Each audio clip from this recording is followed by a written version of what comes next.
So right now these guys are prepping for the big contest. The win prize is $25,000, which is huge. Of course, we read all 1,200 entries that came in through mostly the web and a few by mail, and we poured through them, picked out about 200 of our favorites, cooked those all, and whittled it down to about 118 recipes that'll wind up in the final book. These are our top ones, the top 16s. Y'all have gotten the essays, read through them.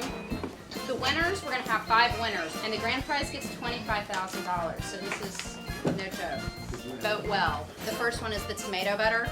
Grandma Sweet Cookin is here. I worked on this pretty funny pie called the cracker pie. There's like saltines and nuts mixed in there, and you bake it up and it poofs up like a meringue, and then it sinks back down and it kind of forms this crust, and then you put sliced fruit and whipped cream on top. We looked for recipes that were original, that we hadn't seen before. They had innovative techniques that were either really old or completely unusual. I'm making Italian love nests. I kind of was skeptical, but they're surprisingly delicious. And it's kind of like a compact little pasta muffin on the go. So I think this book is a really good historical look at America, you know, over the ages through the kitchen, because everyone knows the kitchen's where all the action happens. These recipes came over, you know, through Ellis Island. They came over with immigrants, and so they were, you know, both a testament to where people have been, but also how they updated them once they landed here in America with different ingredients and, you know, different pots and pans and stoves. Chapel Square, and then your beef kapam is coming after Chapel Square.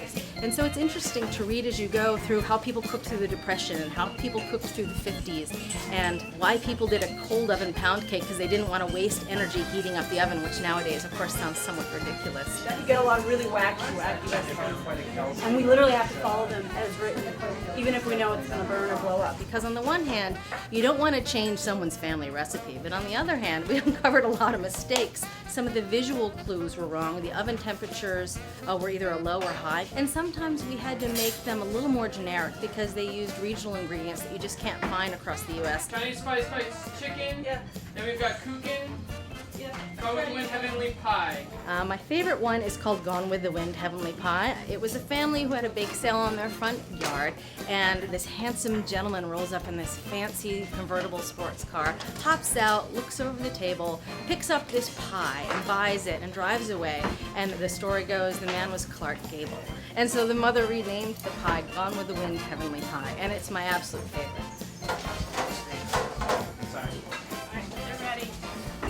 So I think it's a really interesting read, and the stories are so heartfelt, and it's fun to see where people have been through the years with their families.